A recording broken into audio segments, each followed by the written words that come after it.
This weather, Christmas and onion pakodas are a must to be made, shared and had over Christmas. So today I'm going to make onion pakodas at home from scratch, the most quickest, the most tastiest, the most easiest version of making onion pakodas is what I'm going to share today, for which I'm going to use onions. Either use a white onion or a red onion. White onion has a very strong and pungent flavor, whereas red onion has a very mild, sweet taste. So you can choose and go ahead, either use a white onion or a red onion. But for today, I'm going to combine both of these onions together to make my onion pakoda, which will taste absolutely fantastic, combining both the flavors together. Now the first thing what I'm going to do is heat up the oil, for which I have a deep big kadai and I have oil in this kadai. I'm going to turn on the flame so that the oil gets heated up when I'm doing the preps. Now I'm going to get rid of the head and the end of the onion, split the onions into half and then pull them into a tub of water. Now the best thing of getting the onions straight into the water is not just getting them a good wash, but also you don't end up having tears in your eyes. You can either use a chopping board and a knife, cut the onions into thin long slices. Now if you have a food processor at home, the job is quite easy, for which I'm going to do the same. I have a slicer. I'm going to insert the slicer into the food processor. Thank you.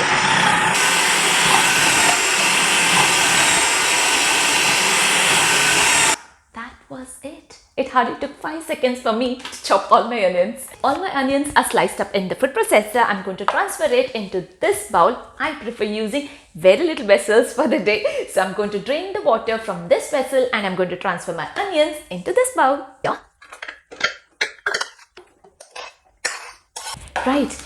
If you feel that you can take the heat of green chilies, then yes, go ahead and finely chop the green chilies and add in green chilies into this pakoda. I mean, it's entirely optional, only if you feel you can take in the heat. If you're not bothered to finely chop the green chilies, then yes, you can go ahead and use red chili powder as an alternative.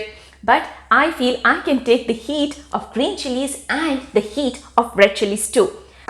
But this is an entirely optional step. You can skip this step and just start with the other ingredients. Even after skipping the red chilies and the green chilies, the pakodas will taste absolutely gorgeous. So you don't have to add chilies or red chili powder to make them tasty.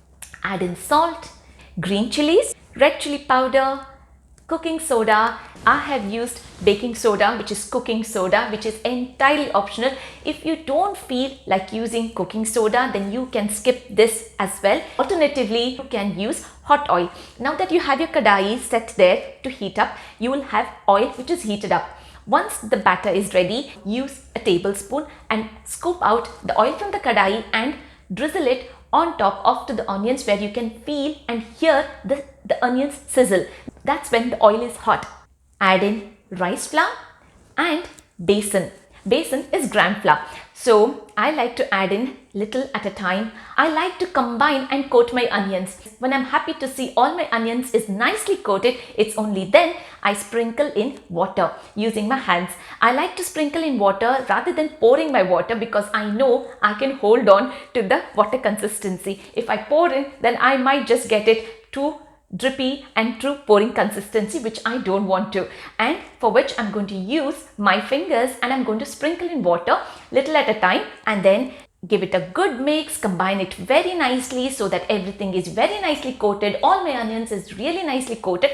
I don't want the batter consistency wherein the pouring consistency. I want a nice thick onions which are nicely coated into the powder. And once I'm happy with it, or if I feel the need of adding in more water, that's when I add in more water and combine all of it together. Felt the need of adding in more flour to this, so I'm adding in more flour, which is besan and rice flour. I'm going to leave the right measurements in the description box, so make sure to check out the description box to get the right recipe measurements. But the onions to be only coated into a thin layer of besan and rice flour. Absolutely good when you have a good portion of onions into your onion pakoda. Now that I have my pakoda stuffing all ready and my oil is also heated up, I'm going to scoop this into the hot oil. Now, if you're very comfortable and if you're confident using hot oil, then use your fingers and lift up very little portion of the onion pakoda stuffing, and from the sides of the kadai, get it into the oil for deep frying. But there's an alternative way. If you're not very comfortable using your fingers, then you can use 2 tablespoons, just the way I'm holding, one in each hand, and try to scoop out the mixture and scoop it out using with the help of another spoon. And that's how you will get easy, and you don't have to keep washing your hands after every batch of pakodas.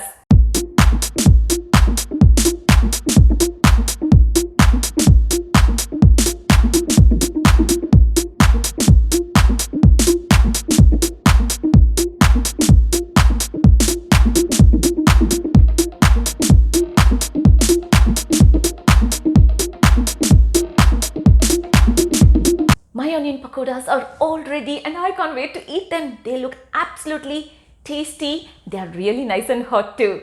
So the knack of getting these onion pakodas right is just to coat the onions into the flour, not get a lot of batter, but to have lots of onions. And that's how you can get your onion pakodas right and super tasty. So try making onion pakodas at home this Christmas and enjoy it with your family and friends.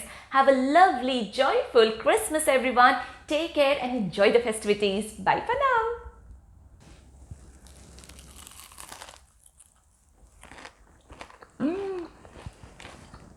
Just don't disturb.